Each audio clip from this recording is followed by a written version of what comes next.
Greetings, my friends, and thank you for tuning in to episode number 7 of the Hometown Moguls podcast. This is my very first weekly roundup. So going forward, I'm going to try to collect some articles of information, some major news topics and things that I found relevant to just quickly summarize and share with you. And this week, I can't help but share and talk about the craziness in the stock market going on right now with Robinhood and Gamestop. And, just wanted to touch on that really quick for anyone that, may have seen people posting about it, but don't quite understand what's happening. I'm no professional in the investment world.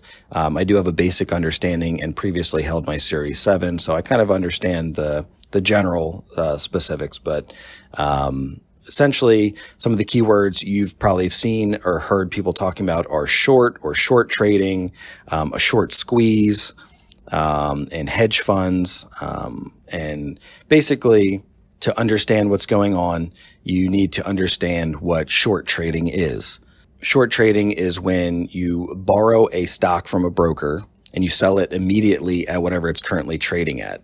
Now, what you're hoping to do is to watch that stock go down so you can then repurchase it, give it back, to the broker you borrowed it from, but then you get to keep that difference.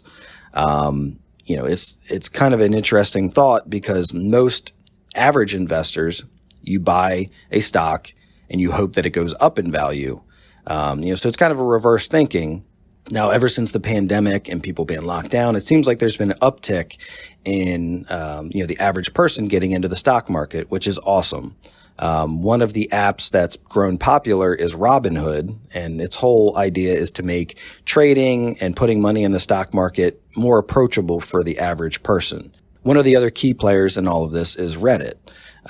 If you're unfamiliar with Reddit, essentially it's a forum-based website where people share information. And on there, there's a page called Wall Street Bets.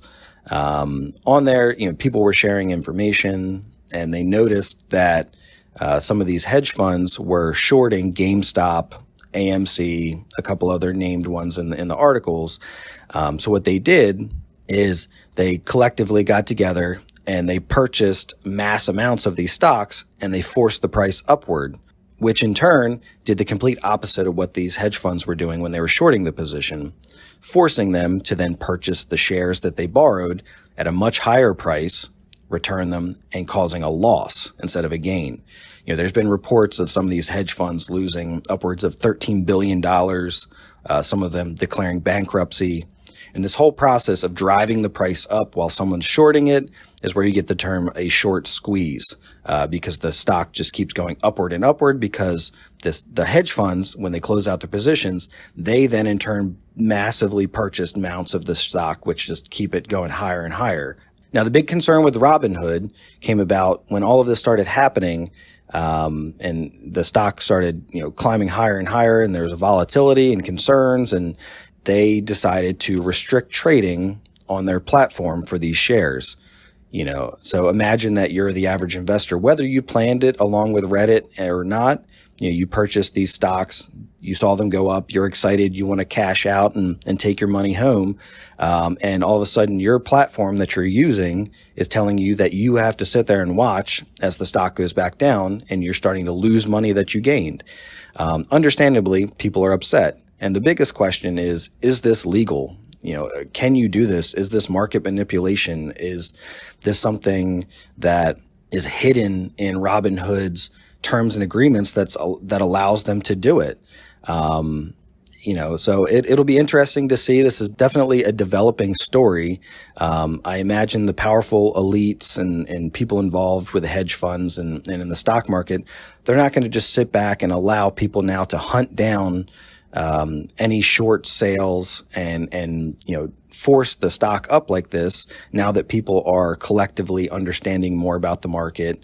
And I imagine they're going to figure out some sort of way, whether it's legislation or, some means to restrict this from happening going forward. But for the time being, it's certainly an interesting situation. So that's my take on it. That's a quick watered down explanation of what's going on. If you're at all interested in the market, I highly recommend, taking the time to read some of these articles, learn the basics of investing, because whether or not you're involved in this particular situation, this does affect you and this does affect our economy. And, it's important for the average person to understand the stock market and what's happening in that world with money. So please take a minute to comment, let me know if you've been affected by this, share your thoughts. I'm interested to see, who all is actually involved in this and what your experience has been. And also take a minute to like, subscribe, share, give it a thumbs up, and help promote the podcast. Look for more interviews coming in the next couple of days. And like I said, going forward on Fridays, next Friday, I'll have a couple more topics to touch on. I appreciate you tuning in, and I hope you have a great weekend. Thank you.